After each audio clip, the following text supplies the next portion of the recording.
Hello, invaders. Welcome back to another episode of the Pitch Invaders podcast.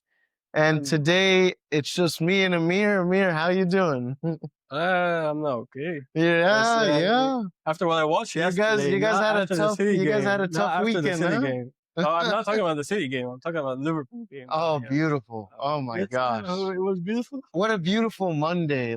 Beautiful Monday way to start the Beautiful Monday afternoon. Yes. There's so much to talk about. This game week was jam-packed, but we're gonna jump right into it. And we're going to start with Man City, the upset, if you call it that, against Tottenham. I'm Amir. happy that it started in the second week of So, the yeah. Premier League, so we can correct things quickly. But Okay. I have to start with Spurs, to be honest, because the way Yeah. they played and the way we have seen Spurs play previously, these are two different teams. And how surprising is it that changing the coach can have the effect on Yeah. a team with the same almost the same players?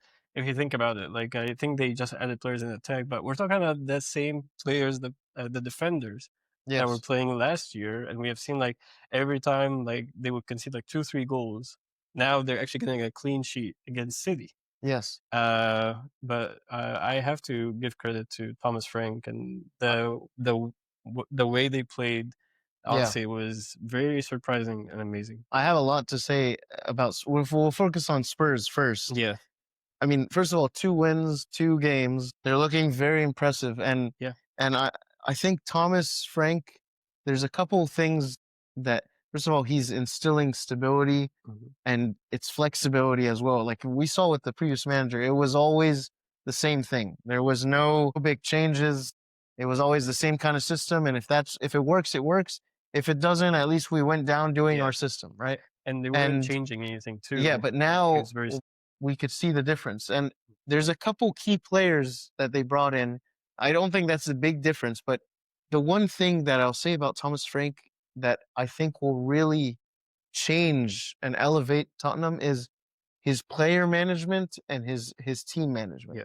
I mean, we've seen Thomas Frank in the past with Brian Mbeumo, Ollie Watkins, Jan Wissa. I mean, we've seen what he can do. These players were average, and he turned them into world-class players.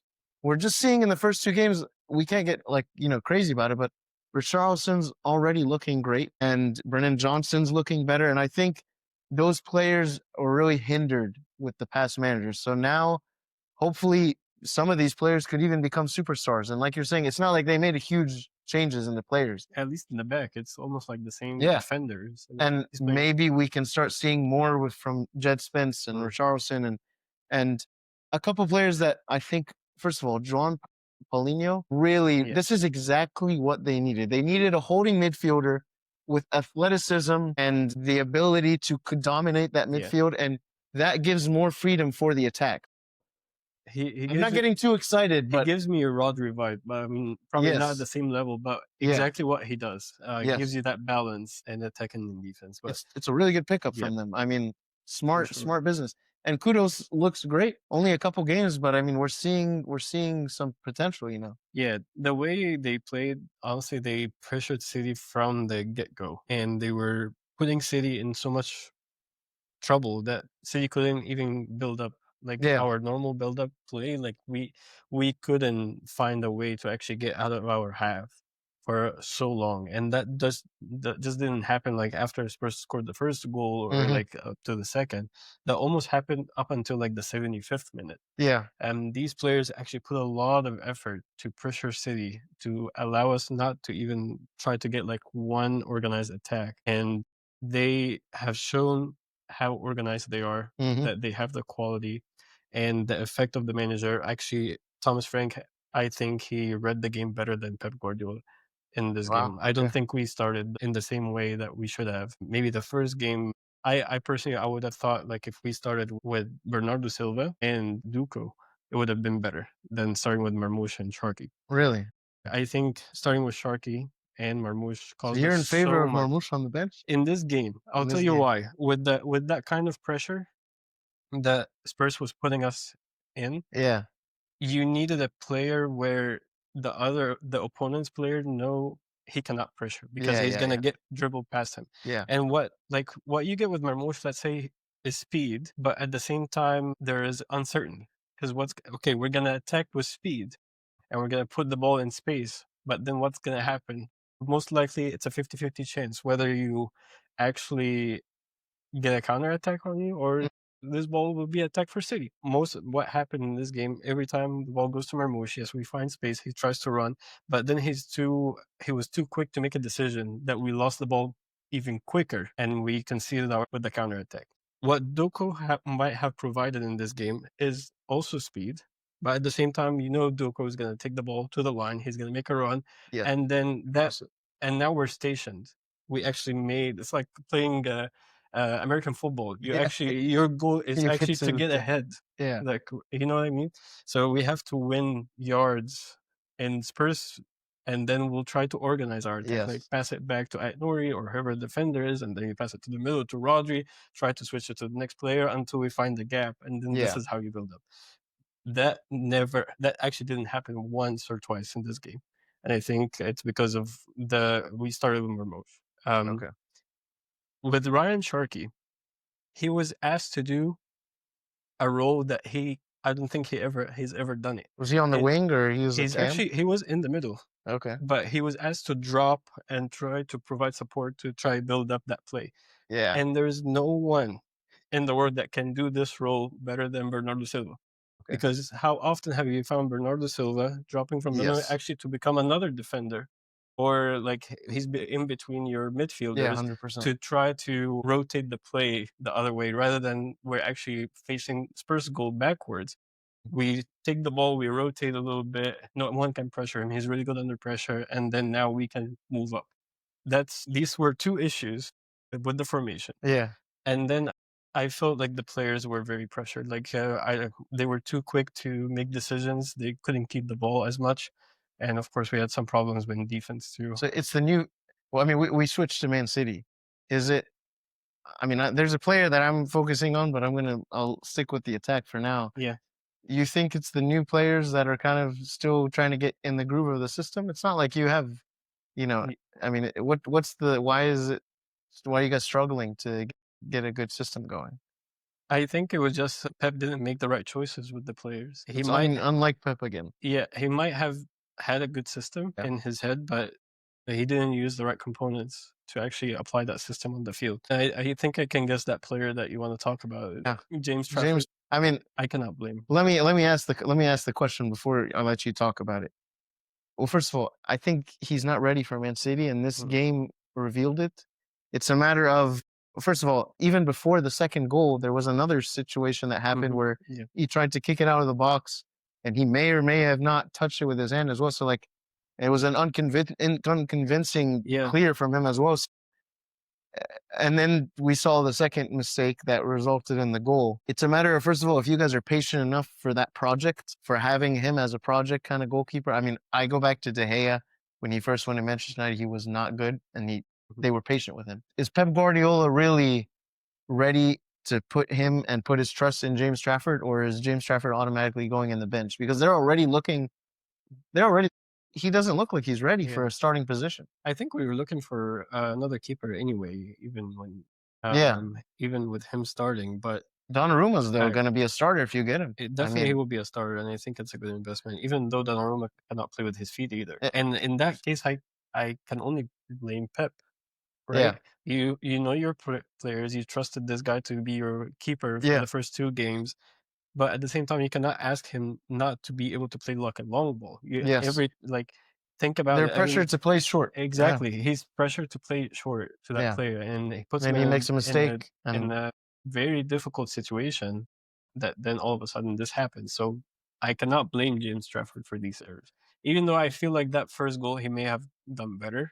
Yeah, the first one. Yeah, I agree. Yeah, actually, I didn't even mention that one, but yeah, I think he could have done better to save it. I agree. But that second goal, I cannot blame him because that's exactly what he's asked to do.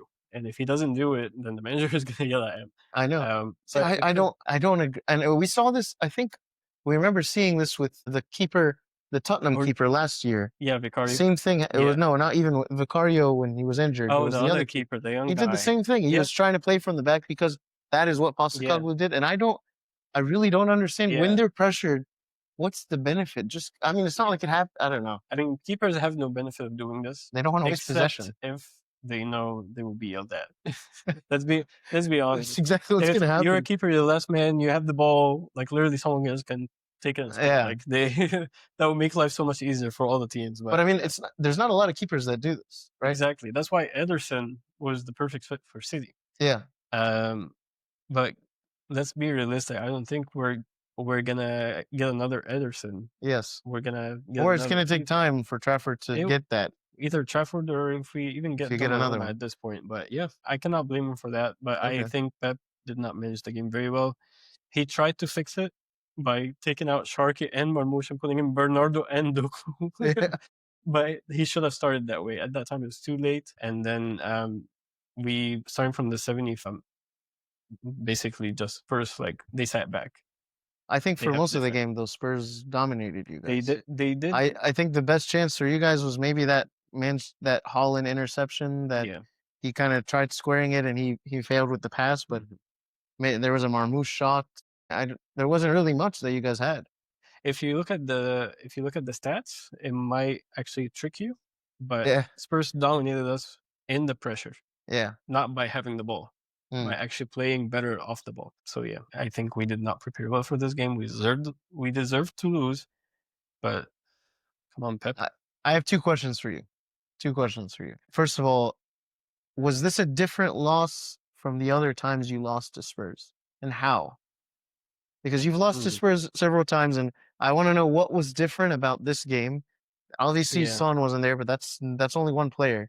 What was different, and how? I guess. Yeah, I definitely think it's a different loss, and I'll tell you why. Because in the previous games, it was all mental, right? Yeah, players like Spurs will play a mental game on you, and then you get into your player's head, and here you go. Whatever happens, happens. But this game was like Pep was outclassed by It was tactic. yes, 100%. Pure tactic. You guys could not handle the pressure. Definitely not. We were way off on what we were supposed to do in this game. So. Okay. And then the second question is this. Listen, I take the first game as like a fluke because it was against Wolves, and same thing like Arsenal versus Leeds. I don't take anything from those games because it's against lower end teams. Is this an alarm bell at all for you? Yeah. The transfer window isn't closed. Your defense looks shambles. I honestly and the goalkeeper looked bad. Is there positions? Rodri also looked a little bit off of it. I know he's back from fitness. He's trying to get back. Is there concerns? Do you think you need things? I mean, like what? Where do you stand? I'm not concerned about our defense because we were beaten in our build-up play by a team that pressured us high. So we have a problem actually dictating the game like we used to. But in defense, I mean, it is okay to concede, or it is okay to actually accept play for parts of the game. But what we need probably to do better is in these moments we need to defend better in the box. I think we have a problem in attack, probably. That's surprising because that's the most depth you guys have. Because your main guy, Holland, if you don't provide him, then you cannot use him much. And maybe that's another thing that Pep, maybe when I've seen that pressure, he should have used Holland more to drop back a little bit and try to absorb that pressure to try to support the wingers. What's different from the season that Holland was scoring nonstop? Like what? Is it a different formation? I mean, what are we? Well, KDB was fit. Okay, KDB was fit. So he was the playmaker. He was the passer. He was your magician. He will find this guy in any spot. And Reinders is not too big of a boots to fill. And they have two different jobs to do, honestly. But at the same time, you bring in a new player and you put him in a team. These defenders haven't dealt with the striker, especially in an era that the false nine or like the playmakers were your strikers, like that gap. Like we started when everyone didn't have like true strikers. Actually, they were like Firmino. We're thinking about Lacazette, Aubameyang era, and you bring in Holland. He's like your true striker, and these defenders are not used to. Then he literally just goes and scored 36 goals. But players got used to him. They figured him out a bit, of course, and that's just part of the curve that you have to adapt to. Are you still in favor of? I don't remember if your prediction was top scorer for Holland again. I think he will definitely score 20 plus goals, no doubt. There is no doubt he will get them. But who's going to supply him? That's what needs to answer. I'm not. I don't get paid for this. But, Okay. yeah. I think, Anything else on that game? Spurs is a scary team. They do look really good. They will be trouble. Yes, I'm excited to see what Thomas Frank does and how he develops the Yeah. players further. To be honest. Yeah, I agree. Okay, this The maybe second the biggest- biggest, the second that's the biggest. second biggest game. Liverpool versus Newcastle, You guys dude. are No, don't even say lucky. you're the We are just you're the non-stop. luckiest. We are the Like, most no, relentless team in the league. No, We do not accept no. defeat. You. We do not. We first of all, I mean, I can't. All right, there's I'll let you. I'll let you talk. Okay, I'll let you talk. I'm gonna start with. Say whatever you want. I'm gonna start with the good things. First of all, we scored 2 goals again. Ekitike with another beautiful, pure finish, clinical, and Gravenberch also got a goal. The team looked really good in attack again. Mm-hmm. We saw the same mistakes in defense. We lost another 2-0 lead. And first of all, Kirkes on the first goal. I mean, just he was not physical. He just let the player win the header. And honestly, it just very poor from him. I was very unimpressed with him just leaning back and trying to. I mean, he wasn't even looking at the ball. Yeah, what are you doing? You need to. Whoever's more hungry for the ball gets it. Yeah. You know, Guimaraes like fought for the ball easily and got it. And you don't win by just staying on your feet. You got to jump for it. I was disappointed with that. And honestly, if I was the manager, I dropped Kirkes for the next game. Not permanently. I'm just saying for the next game. I think Robertson deserves to be rotated. I haven't been impressed with Kirkes the past 2 games. Neither was I with Frimpong, but he's done now. The second goal, Konate. First, I think Konate is partially at fault for both. Konate, the second goal, he loses the header, and as a result, they score that goal. And honestly, I have not been impressed with Konate either. We have 2 new fullbacks. I mean, Szoboszlai was playing right back, and he was all right. I mean, he was playing pretty good, but we have a 34-year-old Van Dijk who is really the best defender out of the 4, and that's concerning for me.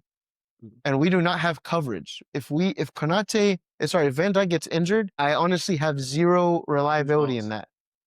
And I don't think we can keep a clean sheet. We really need to get another center back. That's kind of the bottom line for me before the transfer window ends, because I honestly do not like Konate.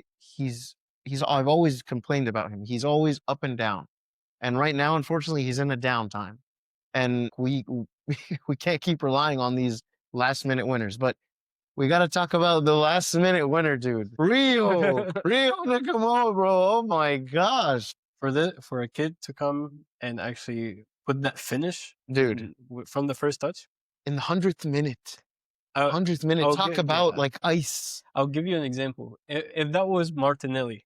Oh, bro, flying in the sky. Not even. He would have stopped the ball. He would have taken like 5 different decisions before he tried to put this. And then probably the goalkeeper would have blocked it. But this was unstoppable. 100th minute, dude. 16-year-old. From a 16-year-old. Yeah. It's amazing. He was impressive in preseason. And, I mean, he's honestly, him and Kayser are the only coverage we have for attackers. So I'm excited to see more of him. Yeah. I don't think he's, I still think we need a striker to cover Ekitike if he gets injured. But, like, man, you couldn't have written a better script, dude. You couldn't have written a better script. Why can't this happen with? I asked myself a question like because you have a history of Raheem Sterling losing the ball. I've been asking myself this question like for the past, I would say 10 years. Why can't we win by chance? If you had players, I remember the time when Origi scored the ball like after like after the ball like was just walking on the crossbar. Yeah, like, it was just like jumping and then it dropped in front of him. I think that has to do with the spirit of Liverpool. I'm not being cheesy, but honestly, you can't say that we're just getting kofta goals like this. There has to be. If you remember Manchester United in their prime, they were always the comeback kings. They would always find a way. Liverpool's the same. We always find a way. We lose. First of all, I don't hope we do this every game. But it was great for entertainment, but like not good for my blood pressure. It's the difference between faith and science. Dude, it was an amazing game. I hope that we can get that defense figured out. Can I actually challenge you? Sure. All right. I think you guys had a much bigger problem than just defense. You Okay. guys had a problem, huge problem, and let's bring in the elephant in the room here in midfield. Florian Wirtz. I think he's causing you guys so much problem that he actually puts you in a place that you have to defend. You have no other choice. Yeah. What I do you what do you think? I wouldn't mind dropping him for the next game. Mm. I know as crazy as that sounds, if McAllister's fit, Gravenberch is fit, as crazy as it sounds, I prefer Subasly right now Mm. in camp. I think he's not being physical enough. I haven't really seen much from Wirtz um to really be impressed with. And I don't think he's providing the stability in midfield, the creativity as much as we're needing to see. So we were basically playing a 10.5 men. That's the question. You guys are not bringing Verts to be a box-to-box midfielder. Yeah, You guys are bringing him to be a playmaker, yeah, more like the De Bruyne role. yes, yeah. So what are you? Well, there's a problem. I think maybe Arne thought that he needs to figure it out I think we've and missed with tactics. McAllister and Gravenberch Yeah, together. for So I sure. mean, the first game we missed Gravenberch, the second game we missed McAllister. Yeah. I think once we get both, because Jones, Jones is not a starter. And the first game, Subasly was having to run like crazy Mhm. to basically do two jobs. And we've seen Supposlai come in with that inverted Yes. back again. So I think Subasly's like stamina and energy is something that Verts does not offer at the time. Yeah. And I think it will take him time to get fit into the team. Unfortunately, like I wish it was as easy as Ekitike, who Mm. like has been like this. But I hope that when McAllister comes, that will free up, because we have a lot of solidity with Yeah. McAllister and Gravenberch. Those are our two dominant. And Gravenberch will be that box to box player. But we need, I think Verts needs some time. I haven't been impressed with him the first two games. And I think that's one of the reasons why you guys really need Isak, because you truly need like a striker Yeah. that Verts can play under. But with him trying to play two roles in one, I don't Yeah. think he's fitting really well. He's losing the ball pretty quickly, and he's not physical enough I agree. yet to get like and try to win the ball back. I agree. Ekitike has been the opposite. He's been physical. They're coming from the same Ekitike's league, but been good. Ekitike has Yeah. been physical. He's been skillful. He's been smart with the passes. So, yeah, I mean, that's the big complaint about players coming from the Bundesliga. They And- don't offer that Yeah. physicality. And I think that brings me to the next point. Because Verts couldn't offer you guys what you need, Mm. you guys lost the midfield. It Yeah. put you guys in a lot. I don't think I've seen Liverpool play behind the ball for such a long time against a 10-man team. Yeah. That's That's something that you need to know. That's I a mean, question mark for me Yeah. with the performance. But you guys got the win, I guess. we got the win again, but it wasn't convincing. It's concerning. It wasn't Yeah. convincing, and we can't do that every week realistically. But St. James Park is a place Talk about that a you go, fiery game, man. the The noise. if you get out alive, yeah, you've done a good The job. noise is crazy. Do you think we need Isak? I think so. I'll be honest. I would be okay with getting like Johan Wissa on the bench, as it stands. The team is. I like the team like it is in Mm. attack. I'll be honest. I think with this system, you need a starting striker. You don't think Ekitike is the starter? Ekatika is great, but I don't think he can rely. He's better outside of the box. If you have seen it, like his goal. Yes, it was outside the his box. goal from outside the box. His assist in the previous game was Yeah. like he had to cut in.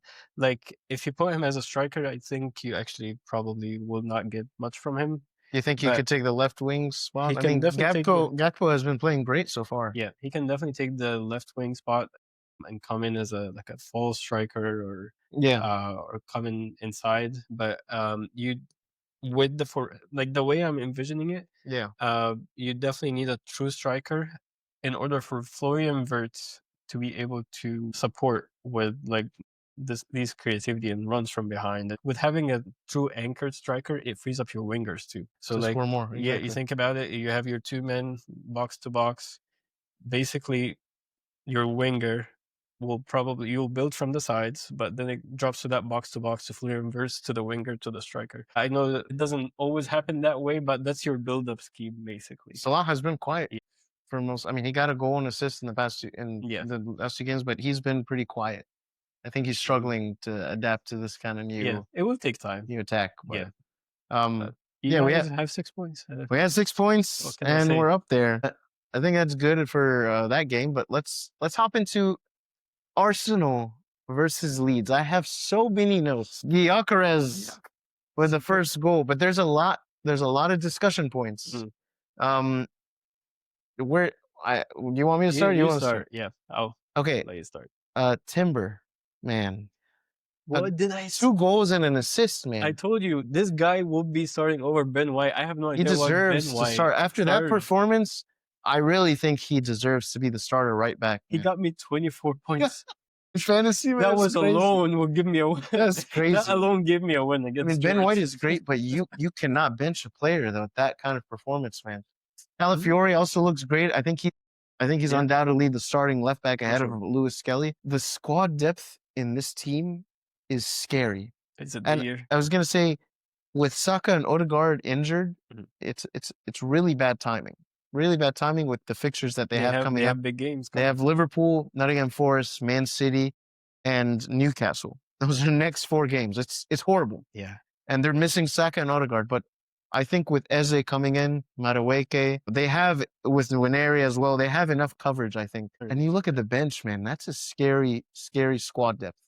They have starters that can slot in. Eze, on top of it, was just like, they need another probably striker to cover Havertz and Jesus because both of them are injured now. But I'm very impressed with the players that can come in. We're seeing Ben White. We're impressed. Timber comes in. He looks even great. And Gyökeres on top of it gets a goal, 5-0. Yeah. He scores a brace. Man, like, what do you think about this team right now? 2 wins. They're gonna make me change my mind, man. I want to tell you why I think I agree with you that this team they have a lot of depth, but at the same time, I'm not scared about Odegaard and Saka being injured. Yeah, and I'm gonna tell you why, because it actually gives Arteta an opportunity to play Nwaneri and Eze in that spot in place of Odegaard, who hasn't been playing well. Odegaard hasn't been playing well if you think about it over the past few, like even from last season. But at the same time, he's your captain, so at the same time, you don't want to. But now he's benched, and now he's injured, and then it gives you an opportunity. Okay, let me try something new. In that space, Eze in an Arsenal jersey looks great. Yeah, I think it's a perfect fit, and we're gonna see Madueke on the right side. So again, it's not an issue. And we're talking about a team that they get, I want to say, at least 40% of their goals from set pieces. So, and these set pieces are not scored by either Odegaard or Saka. They're scored by Timber and Gabriel. Calafiori. So they are not in trouble. They look good. I'm struggling to find a weakness right now with that team right now. Even with the injury, the team is pretty scary. Yeah. I sound a lot different than last week. But honestly, the big test is going to be next week. And as a Liverpool fan, I'm scared, not from attacking sense. I'm scared with our defense. Handling that. It's good that Saka and Odegaard are not there, but honestly, I'm worried about Eze more than on any of the other attackers. Eze is very spicy. Sorry to say this, but their midfield is Rice in much better shape than your midfield right now. Yes, they are. So, Rice is amazing, man. And pairing him with Zubamendi, it's a great pairing in midfield. They've really been making big moves, man. Yeah, and their strongest asset is in defense too. Whether they're really good in the box, like they wouldn't let a ball in. If it happens and it passes, then you have a great keeper to save you in big moments. Yes, as the keeper's supposed to. Yeah. Sorry, I haven't seen this in so, or Ederson. I haven't seen this in so long. but yeah, they look good. George is probably like listening to this laughing. I listen, from last week, man. I wasn't convinced with the 1-0 against Manchester, but they still gotta win. Gotta win. It was a big game, and Gyökeres hopefully got some confidence, and this may be the start of something really big for him. I mean, he's on penalty duty. He reminds me of Haaland with his touches. Really? Just not with all his hair swipes. Yeah. You know how many touches he got with his hair? I saw him with that, like 300 or something. That's funny. Yeah. Yeah, I'm excited. I think that even though the injury is coming at a bad time, I think, like you said, They it can. should be a good opportunity for him to try out some positions. And Mhm. they have so much coverage now for wingers, Yeah. and it's endless. I think if they the only position now they need is a coverage for striker, even if it's a lone player. I mean, they have Havertz to come back eventually, but It's a team that, if they don't win, at least it's very hard to beat them yes. because of their defense. Okay, Chelsea. We'll go to Chelsea next. Listen, the score is way more flattering than this team deserves. The- West Ham United are absolute trash. They conceded 3 corner goals. Are they going down? I think so. This team, West Ham United, is just so disjointed. They didn't bring in good recruitment. The transfer window has been horrible. Wan-Bissaka, I'm starting again. I'm sorry, but man, Wan-Bissaka was at fault for probably 3 of the goals. The first, I That's the wrote problem. the first goal. He switched off for the first goal. The second goal, he was ball watching. The third goal also came from his side, and the goal was scored right next to him. And then the fourth goal was a goalkeeper mistake. 3 Yeah. goals from corners. I will say a couple bright sparks from Chelsea. João Pedro looked great again. Estavio, Estaval, Yeah. he looked pretty sharp on Yeah, the he wing. looked really good. But I honestly think if this was against a different team, you would not be seeing 5-0 or 5-1. Sorry. Probably 3-1. Yeah, I think this score is flattering for Chelsea But because of how bad they West Ham. still look good. They look good, but We have to take admit. away the 3 corner goals, it was a 2-1. If you don't think about all the mistakes that happened, what do you? I'm not convinced with that.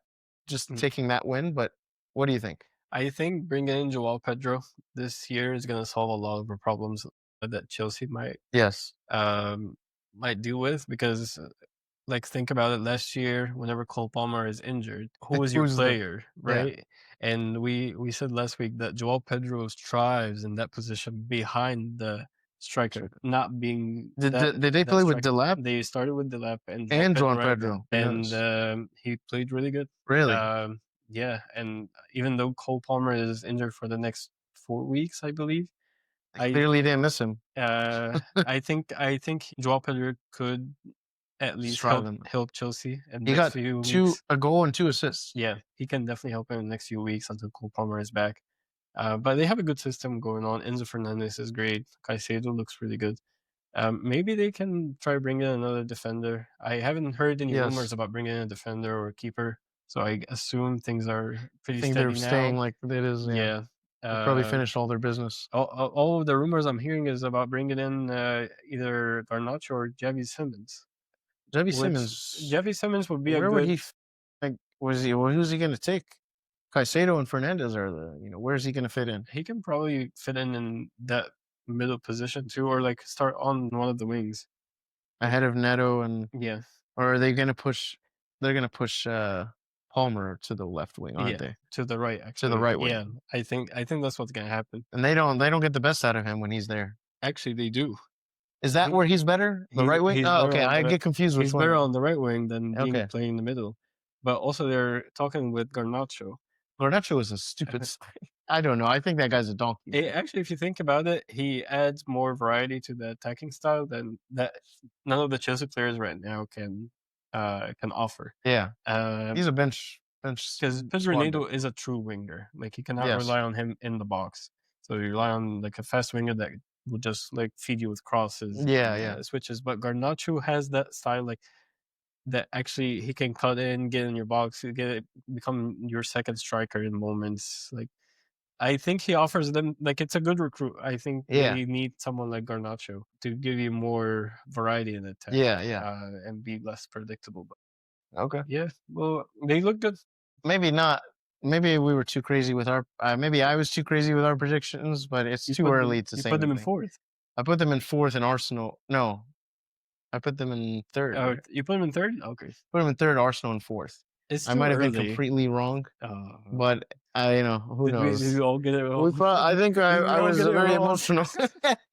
Okay, the last top 6 team, Manchester United. If we considering them top 6? Question mark. Dude, I always get it wrong with this guy. I always get it wrong. Where do we? I'll let you start since I've been starting. Honestly, 1-1 against Fulham. It just they played against a team that I feel like Amorim exposed himself in the first game with his formation that it got figured out quickly. That's how I feel. That's what happened. And against a good coach, what's his name, Fabio Silva? Yes, Fabio. And Fulham is a good solid team since last year. They basically, if you can limit the cams in this team, this is basically done with the threat. They had their moments. Manchester United looked pretty promising. Yeah, I mean, Cunha had some really good chances. He hit the post. He had one on one. But we didn't. Cisco didn't start again. I don't. That was a question mark. I think he was probably ready to Yeah. start the game, and they had Mason Mount as like the false nine. Yeah, Was that they did the same in the last game too. Yeah. And they have a problem in midfield with Casemiro, pairing Casemiro and Bruno. They need a much better recruit than Casemiro, in my opinion. Kobe Mino is getting cast out. Yeah, honestly, they definitely need some recruits in midfield. And question mark on Bruno, who missed a penalty in the most crucial time. Big where penalty they miss, man. They needed that. They need the win. Big penalty miss from the captain. I was asking, is it time to take him off penalty duty? But who would you? Cunha and Mbeumo. Maybe. I mean, usually it might happen. Actually, there are rumors that he got offered a really good offer from Saudi. From Bruno Etihad. Fernandes? Yeah. Nah, there's no way. I got him in fantasy, man. You know they might think about it if they want to try to buy I don't think they can. Labor. I'm gonna get rid of the captain. But that's a lot of cash. Yeah. they need the money. I think it would be great to have like Cunha or Mbeumo taking it. I mean, they're both of them not necessarily penalty takers. I think I looked at the stats. Cunha's taken 7, Mbeumo's taken like 8. They both missed like 1. It would be great when Cisco comes on to take these penalties. So as a striker, you need them. You didn't spend that much to put him on the bench. Yeah. I mean, play him up. I see promising signs from Manchester United, but at the end of the day, it's not about the performance, it's about the result. They had a good performance. Yeah. They didn't find the back of the net. They didn't get the result, and that's what matters. But I think they're on the up. That's how I'm looking at it. Yeah, I think the Cunha and Mbeumo have been fantastic. Yeah, since joining the squad, and I think that offers enough that they can get 1-0 wins. You know, I can tell you that they're gonna get their confidence back after they beat Man City in 2 weeks. Are you calling that? I just know. Oh my gosh, I know the script. 2-1. I just know the script. Natural bicycle. I just know it. Like, these are the moments. Yeah, that changes the season. Anyway, okay. What can I say? Well, it's another disappointing result for them, but hopefully Cisco can join the team and they can kind of form that kind of trio can really become dominant. We'll see. They'll get there.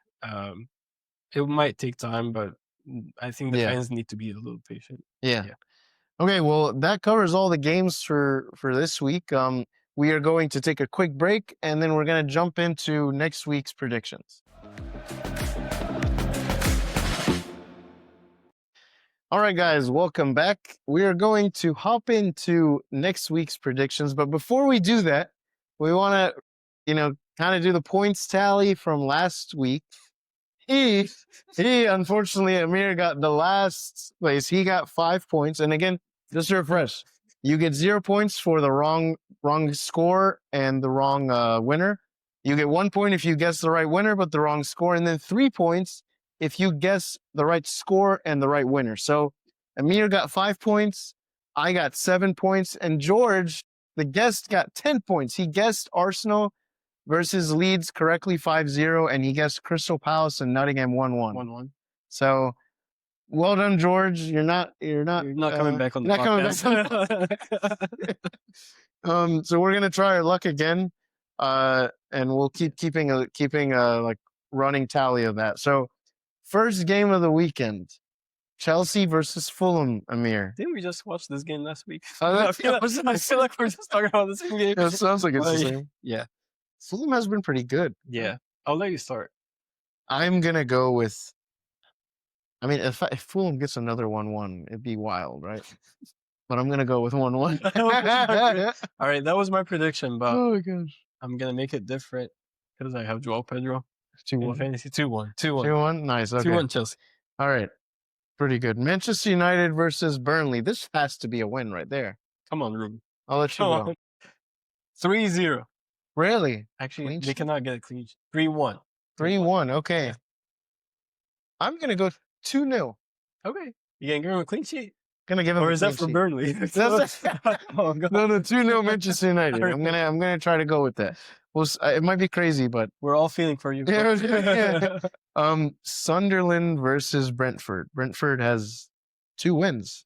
Yeah. So Surprisingly. oh well, actually no, they lost to Nottingham Forest. What am I saying? Oh, yeah, they lost the first. They won the second game. Yeah. Okay. Thoughts? Sunderland 1 win, 1 loss. I think that's a 0-0 game for me. You're going 0-0. Yeah. Okay. I can actually see that. I'm gonna go with 1-0. Very tight win. For Brentford. I'm gonna go with Brentford with the 1-0 win. it is possible. I think I'm just seeing some kufta kind of. Yeah. Tottenham versus Bournemouth. This is a good game. That will be a good game. Bournemouth have the. Who did they? Oh yeah, they don't have any. But I can see Spurs winning with a clean sheet. 2-0. Really? Yeah. Okay. Bournemouth is very very scary. I mean, sorry, I like their attack still with Semenyo. I'm still gonna go with Tottenham 3-1. I think that Losing the clean sheet. yeah, Game. yeah. Wolves versus Everton. Everton in their new stadium. Jack Grealish with 2 assists. New hero. I mean, man, like beautiful. I'm gonna go with. I'll predict first. Wolves have been disappointing again, and Everton look great. So I'm gonna go with Everton with 1-0.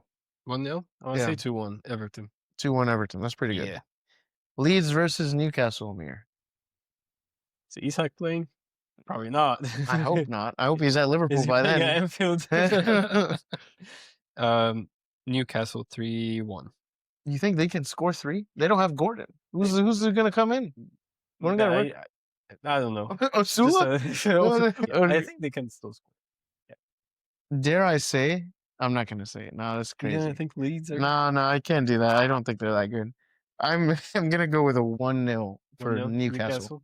It is possible. I wish I could say Leeds would win, but I don't think it's that crazy. Amir, Brighton at home versus Manchester City's Sunday kickoff.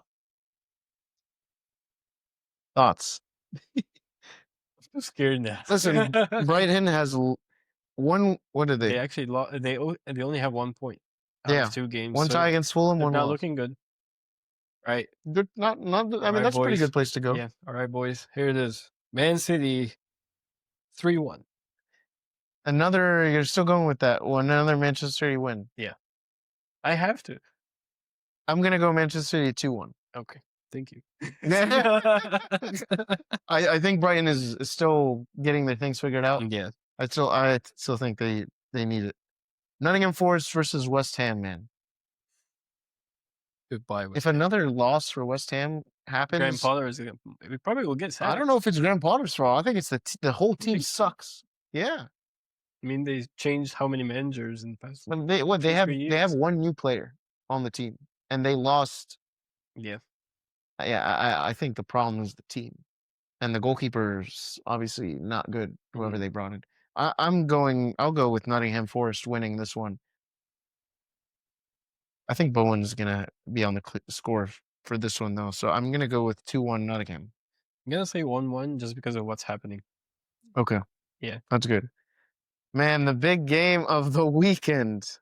Liverpool versus Arsenal. I'm too scared to go first. I'm gonna let you go. No, you go first. Oh gosh. You go first. I don't know. I don't know if there's a winner in this. I think neither one will keep a clean sheet as well. I mean, Arsenal will keep a clean sheet, but I think I have trust in our attack. I'm gonna go with 2-2. 2-2. 2-2. Even though that's wild for this kind of fixture. I don't know if that's usually happened, but I'm gonna go with 2-2. Actually, the last 2 games were 2-2. I didn't realize that. Yeah. Sorry, Max. You're gonna go with an Arsenal win? I just see it. It's time for Liverpool to No more yeah, Kofi. no more Kofi. Chiesa is gonna come on and score hat No. But yeah, I Mhm. can see Arsenal winning 2-1. Yeah, Wow, that's big. I think they will control the game and they will take it from you. I really hope not, but it's Yeah, not completely out of the question if it happens. I'll be honest, because our defense needs work. you need a reality check, or Arne Slot I needs hope that if fixed. McAllister is back Mm, and we have Gravenberch, I think we'll be good for the tie. yeah, If we're still playing with Jones or one of them in there, then I don't have confidence. Zubamendi will own Verts in his pocket. Verse is gonna be like a flower, like getting pushed Yeah, down. Yeah. I don't. I just see it. Sorry, bro. All right. Aston Villa versus Crystal Palace, who are running without Eze anymore. Honestly, Aston Villa is confusing me this year. I don't even know if they're good or bad. They're They, bad. yeah, And but Morgan Rogers might be leaving too. So But Crystal Palace has been okay. I mean, now that they don't have Eze, I what mean, do you expect from Crystal Palace anyway? Just get a couple of ties, few wins here and there. they're a mid-table team, Yeah. 12th. But I cannot. I think maybe I'll go. All right, 1-1. 1-1, Yeah, another tie for Crystal Palace. 0-0. Okay, Just to be different. so we're gonna share the point. We're gonna share the We're I gonna share- think it's a 0-0. we're gonna- Okay. That was the wrap up for the fixtures. I have one more discussion point before we go. If you guys have been tracking what's been happening with the Nottingham Forest manager, um Nuno Santo is he said his relationship is bad, Mm. and it's changed with the owner, and also he has a bad relationship with the new sporting director, which is Edu, who was the Yeah. old sporting director for Arsenal. So now he's the sporting director for Nottingham. So he's been having a bad relationship with them ever since he made comments about his dislike for the transfer. They've brought in a bunch of players. They have Douglas Luiz. Mm. They brought in a striker. So obviously his words is getting mentioned, but this kind of getting surfaced, he mentioned it in the post-match interview that the relationship isn't good and he hopes that it gets resolved because he wants to stay. For one thing, if they lose, he's a really, really good manager. And he's brought in Nottingham Forest to a level I didn't think they could do. He's done a great job. He's done a so great far. job, and I don't think any manager could do that. You know, they've struggled to find someone, and now he's come in and done what he did last year and continues to play good again. Mm. I think it's a big problem. And first of all, what's your reflection on that? I think the fans will be the ones dictating this conflict, to be Yeah. honest. Because if they like Nuno Santo and the way he's leading the team, Mm. they might put pressure on. They like both. Yep. That's the problem. I see signs that say they love the owners Mm. and they love him. So I hope that it doesn't end with that, that kind Yeah. of way. Because I would love for him to stay. It's a very promising project, personally, and I think he has the right to complain when things are not right. I Yeah. think he's trying to win the fans a bit because his performance, it shows on the field. percent So he backs up his words. yeah, basically, yeah. I mean, I think he's doing great. Yeah. And the owners can just hope that he stays because who is his who else would Yeah. you go and get? Grandpa from? Like, I don't know. Like, I cannot think of a single manager that's available in the market that That's can come gonna in do and just the like that. same. So I guess this brings the discussion point question. How do you feel about this kind of situations where the owners, we're seeing them a lot more involved like that? We saw him last season, the Nottingham Forest owner went on the pitch and argued on live. What do you think about that? Because personally, I do not like it. You're just an owner, but I don't the face of the team is not the owner. The face of the team is the coach. He's the one that dictates it. He's the one, obviously the sporting director gets the signings, but the coach is the person that the players talk to. They don't go to the owner. Like, I don't like that he's getting involved.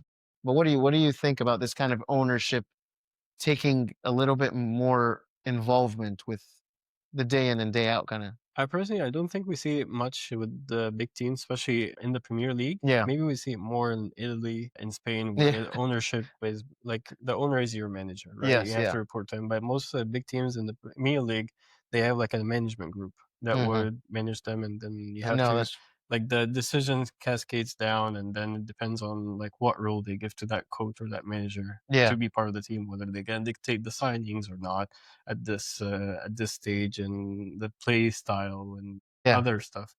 So it is a tough spot to be in, especially if you play in the Premier League. Yeah. I personally don't like it either, because that just tells me that the infrastructure, like in that like management group, Mhm. it's broken somehow. Apparently, clearly, there isn't an alignment on like what each part and the role in that Yeah. project.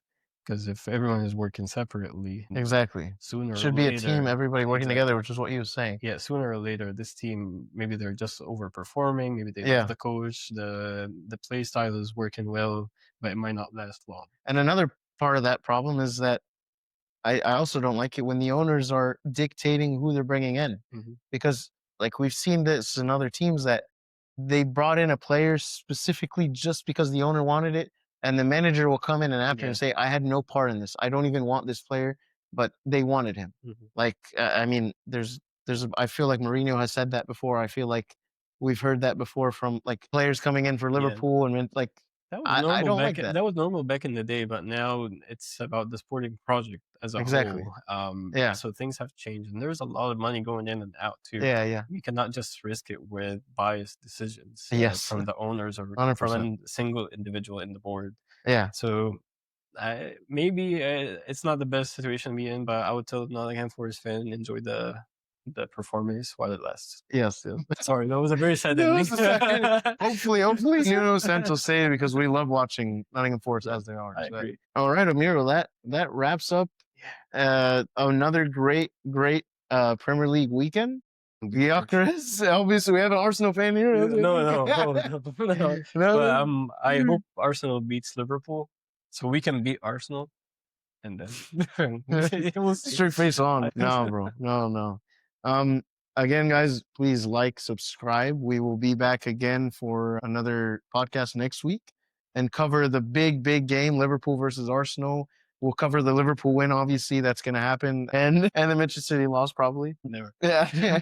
Please make sure to like and subscribe on the Instagram and YouTube. And yeah, we will see you guys again next week.